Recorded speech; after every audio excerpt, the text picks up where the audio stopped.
بسم اللہ الرحمن الرحیم والحمد للہ رب العالمین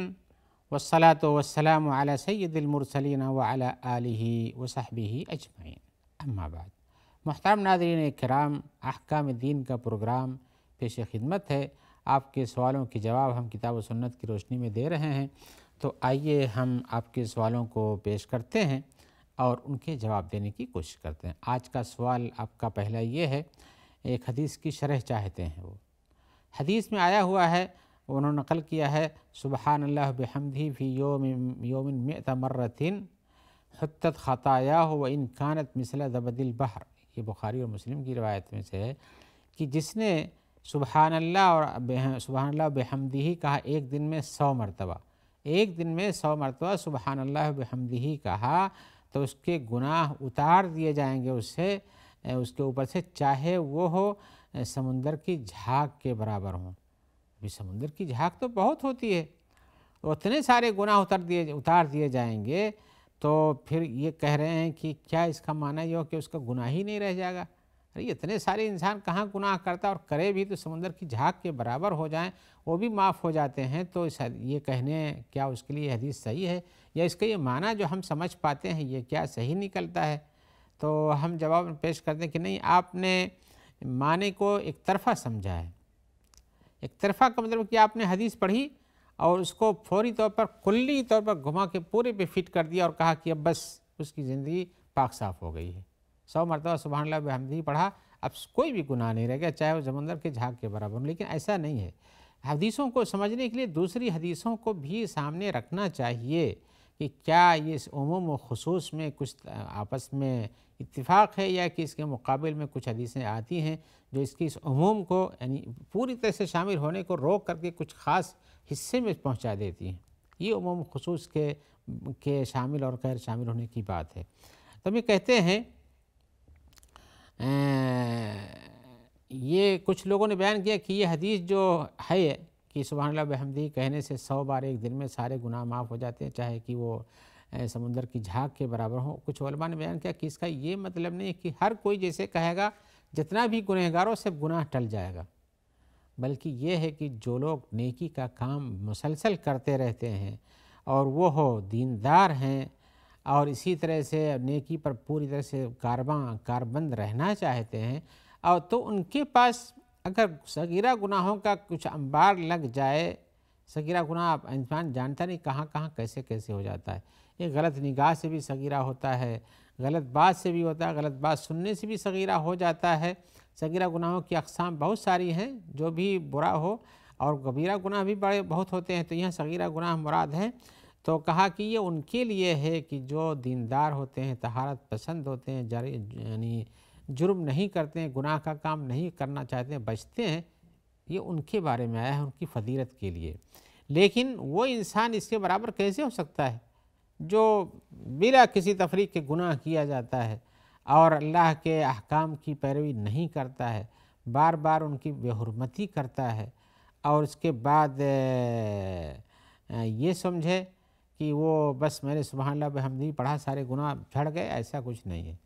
بلکہ اس کے گناہ کے ساتھ جھڑنے کا یہ ہے کہ انسان کو دین کے راستے پر کاربند رہتے ہوئے، گناہوں سے بچتے ہوئے اگر کچھ گناہ ہو جاتے ہیں تو وہ جھڑ جاتے ہیں، نہ یہ کہ دین سے بیزاری اور اسی طرح سے گناہ پر اصرار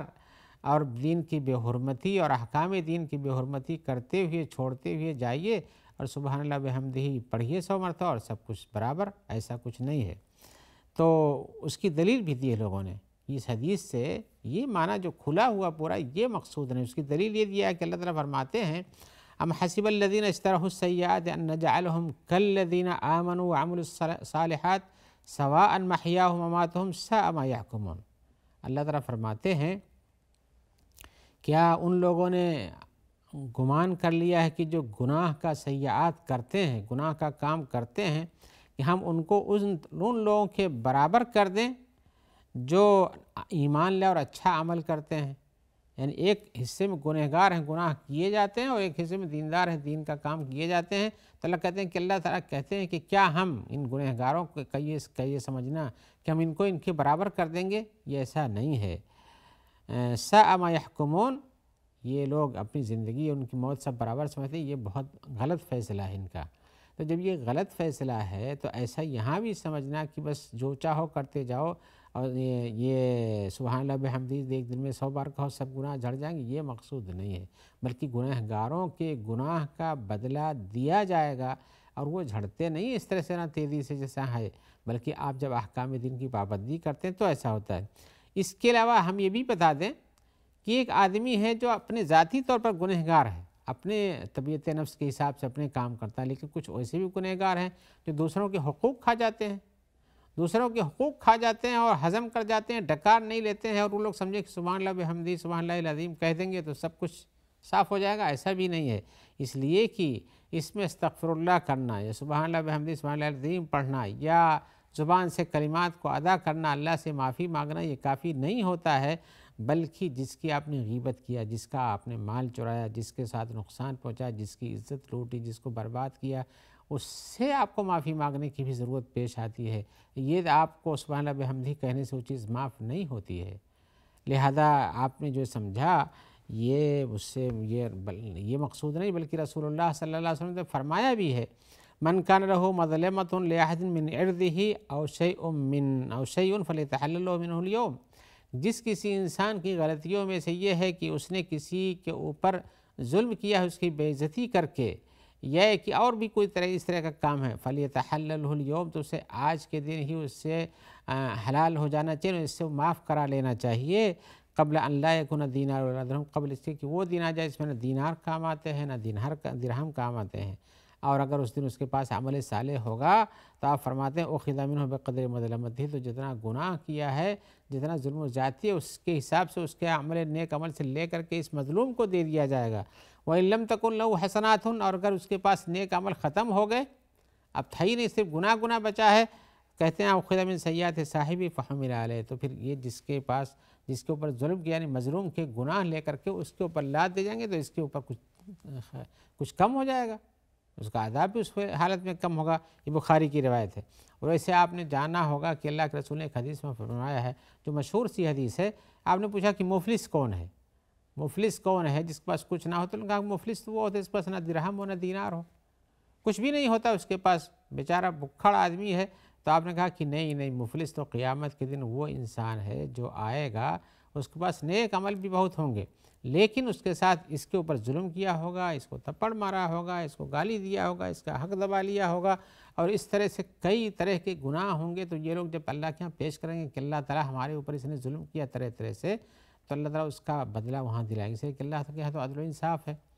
تو لوگ اس سے نیکیاں اٹھا کر کے بدلے میں، درہم دینار جب وہاں نہیں ہے تو نیکیاں ہی نیکیاں ہیں، برائیاں ہی برائیاں ہیں، تو نیکیاں اٹھا کے ان کو دے دیا، اس کے بدلے جتنا گناہ اس حساب سے حساب کر کے اس کو دے دیا جائے گا۔ پھر آپ نے فرمایا کہ ایک وقت ایسا بھی آئے گا اس پر کہ اب اس کے پاس نیکیاں بچیں گی ہی نہیں، لیکن حقدار تو بچے رہیں گے کہ بھی ہمارے اوپر بھی ظلم کیا ہے، تو پھر کیا ہوگا؟ تو اس وقت حقدار جس کے اوپر گناہ کی ظلم کیا اس نے، اس کی برائیاں، اس کے گناہ اٹھا کر کے اس پہ لا دیں گے اور اس کی طرف سے کم کر دیے جائیں گے، تو اس کے بعد پھر جہنم میں پہنچ جائے گا۔ تو انسان کو یہاں ایسا نہیں ہے کہ جو کچھ چاہے کرتا رہے اور اس کے گناہ معاف ہوتے، بلکہ حقوق العباد تو اس پر ثابت رہتے ہیں۔ حقوق اللہ میں بھی یہ امکان ہے کہ اللہ تعالیٰ معاف کر دیں اور یہ کہ اس کو سزا دیں، یہ تو اللہ کے پاس ہے، لیکن کوئی انسان اپنی اس طرح سے جرات کرے کہ ہم بس اس ٹکڑے کو پکڑ کے چلتے ہیں، ایسا کچھ نہیں ہے، بلکہ شریعت کو اس کے پوری مجموعے کے ساتھ سمجھنے کی ضرورت ہے۔ آئیے ہم دوسرے سوال کی طرف آتے ہیں۔ ہمارے بھائی پوچھ رہے ہیں کہ ہم عمرہ کرنا چاہتے ہیں، تو کیا ہم عمرہ کرنے کے لیے اپنے گھر ہی سے نہا دھو لیں اور احرام باندھ لیں اور پھر یہاں سے سفر کریں، یا کیا کریں؟ تو جواب نہیں ہے، بھئی آپ عمرہ کرنا چاہتے ہیں، اگر آپ میقات پہ اتر نہیں سکتے، پہنچ نہیں سکتے، آپ ہوائی جہاز سے جاتے ہیں، یا مان لیجئے آپ کا راستہ میقات کے راستے سے ہٹ کے کسی اور طرف گزرتا ہے، تو میقات کا معاملہ یہ ہوتا ہے کہ میقات مکہ کے چاروں طرف سے متعین ہے، تو آپ جب میقات، اگر دونوں میقات کے بیچ میں سے گزر رہے ہیں جہاں پر آپ کے نہانے دھونے کوئی سامان نہیں، کوئی مسجد نہیں، کوئی انتظام نہیں، آپ سواری سے جا رہے ہیں، چاہے موٹر گاڑی ہو، چاہے اونٹ ہو، چاہے کچھ بھی ہو، تو آپ وہاں جب اس کے دونوں کے مقابل سے گزریں تو آپ وہاں نیت کر کے جاتے ہیں۔ تو اگر آپ پہلے سے نہا دھو کے تیار ہو کر جاتے ہیں، صرف وہاں نیت کرنی ہے، تو آپ کو کوئی حرج نہیں ہے، لیکن اگر آپ کو میقات پہ پہنچ کر کے وہاں آپ کو پانی وغیرہ ملتا ہے تو نہا کے جائیں تو یہ زیادہ مناسب ہے۔ لیکن عمرہ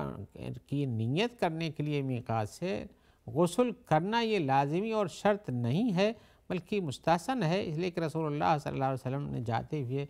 ذوالحلیفہ میں، جس کو آج کل ابیار علی بھی کہا جاتا ہے، مدینہ منورہ سے آتے ہوئے مکہ کی طرف، وہاں پہنچ کر کے آپ نے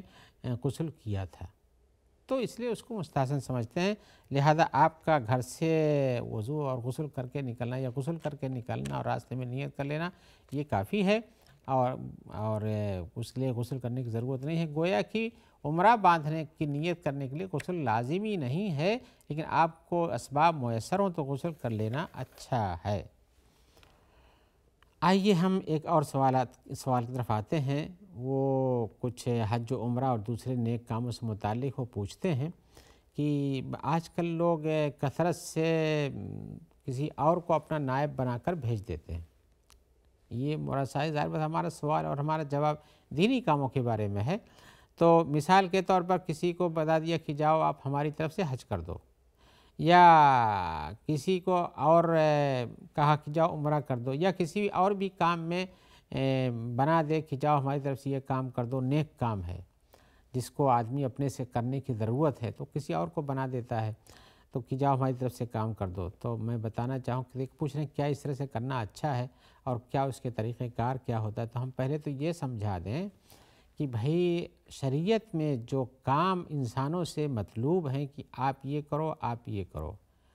تو پہلی فرصت میں اسے خود وہ کام کرنا چاہیے، اس لیے کہ شریعت ہر کسی کو خطاب کرتی ہے،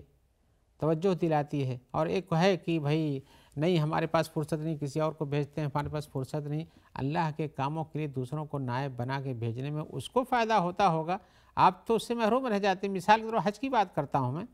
حج کی بات کیجئے تو پتہ چلتا ہے کہ آدمی گھر سے ایک اچھی نیت کرتا ہے، راستے میں اس کے پر بہت سی چیزیں ناجائز ہو جاتی ہیں، بال نہیں اکھاڑتا ہے اور یہ نہیں کرتا ہے، شکار نہیں کرتا ہے، غلط بات نہیں کرتا ہے، لبیک پکارتا ہے، تسبیح و عبادات میں رہتا ہے، اس کی پورا کورس جتنا ہے سب باتوں سے بھرا ہوا ہے اور اس کے اندر دینی جذبہ کار پیدا ہوتا ہے۔ لیکن ایک آدمی جو حج کے لیے کسی اور کو بھیج دیتا ہے اور وہ جا سکتا تھا لیکن اپنا حج کیے ہوئے دوسرا حج کراتا ہے، مان لیجئے، یا ایک ہی وہ جاتا ہے لیکن کہتا ہے ہمارے پاس مجبوری ہے ہم نہیں پہنچ پاتے ہیں، بزنس ہے، چنا ہے، کچھ بھی عذر کرنے کے لیے لوگ کہہ لیتے ہیں، تو ہم یہ کہتے ہیں کہ اس طرح سے حج بدل کرانے سے فائدہ نہیں بنتا ہے، اس لیے کہ شریعت کا جو مقصود ہے حج کرانے سے تقوی اور طہارت اور حج مبرور پیدا کرنا، یہ حج مبرور پیدا کرنا جو آدمی سارے ایریے میں گھومتا اور کرتا ہے اور جو ذوق و شوق دیکھتا ہے اس کا عالم کچھ اور ہوتا ہے، اور جس نے بھیجا ہے وہ یہاں اپنا کباب بریانی اڑائے، جو بھی کہے،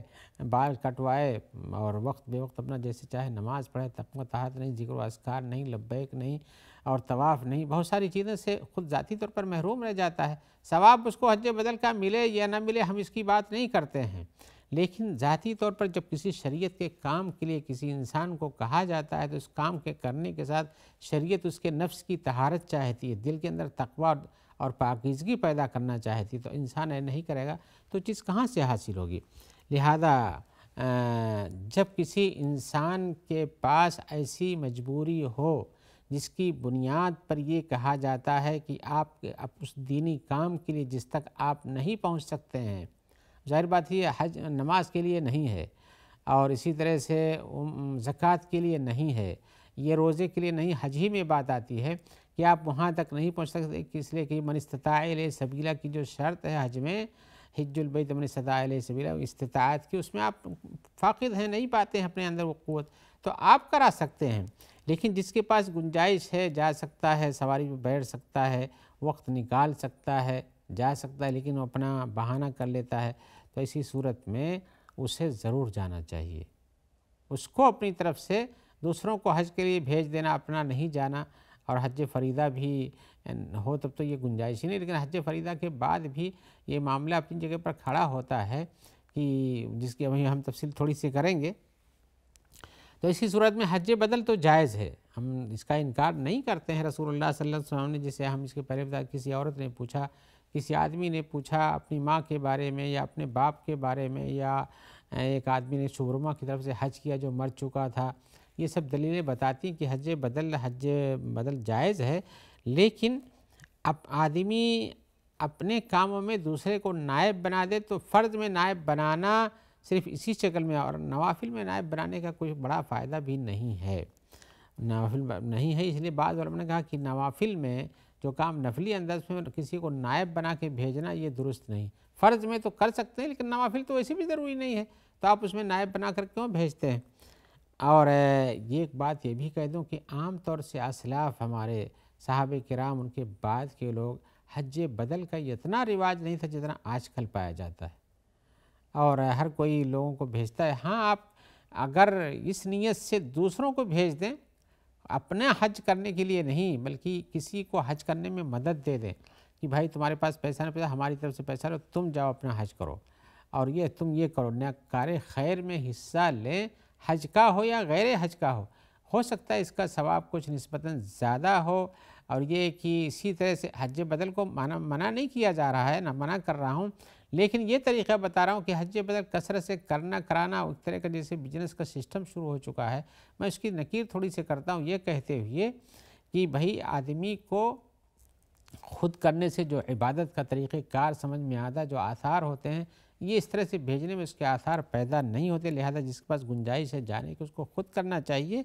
اور اسی طرح سے اور بھی بتا دوں ساتھ میں کہ کچھ لوگ حج میں جاتے ہوئے بھی آرام کی تلاش میں رہتے ہیں، آرام کی تلاش میں رہتے ہیں. کون جائے گا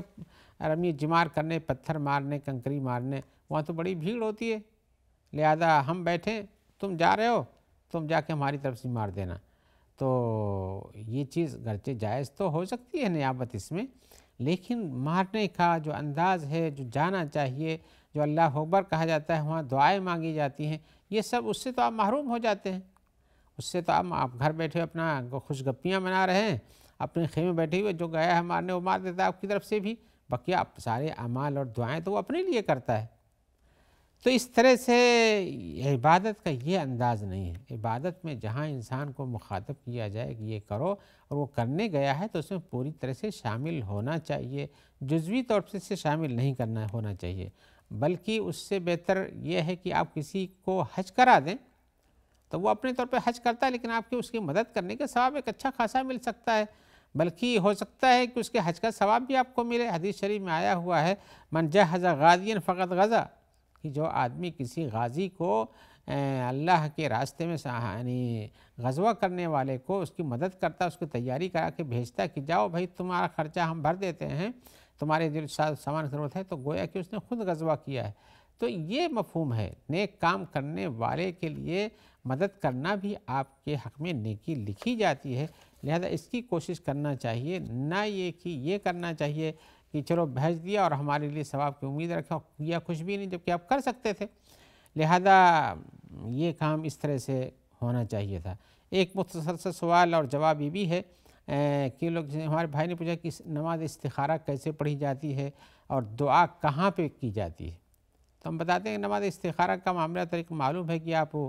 2 رکعت نماز پڑھیں، سورہ فاتحہ پڑھیں، اس لیے سورہ فاتحہ تو پڑھنا ضروری ہے. اس کے بعد کہیں سے بھی پڑھ سکتے ہیں، سورہ اخلاصی پڑھنا شرط نہیں ہے. اس پر جو استخارہ کی دعا اللہم انی استخیرک بعلمک واستقدرک بقدرتک کی پوری دعا پڑھیں. اگر عربی میں نہیں یاد ہے تو اردو میں پڑھیں. ایک نماز کے بعد تو آپ یہ دعا کر رہے ہیں، کسی بھی زبان میں کر سکتے ہیں، اور اس کے ساتھ ساتھ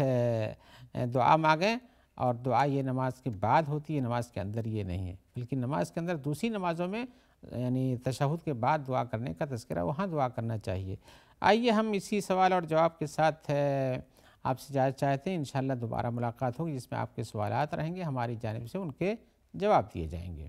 جب تک کے لیے ہم دعا کرتے ہیں کہ اللہ تعالیٰ آپ کو خیر سے رکھے، اور جو لوگ آپ تک اس پروگرام کے پہنچانے میں تعاون دیتے ہیں اور ان کی طرف سے مدد ہوتی ہے، اللہ تعالیٰ ان سب کی مدد فرمائے اور ان کو بھی اپنی طرف سے اچھا بدلہ عطا فرمائے. والسلام علیکم ورحمۃ اللہ وبرکاتہ.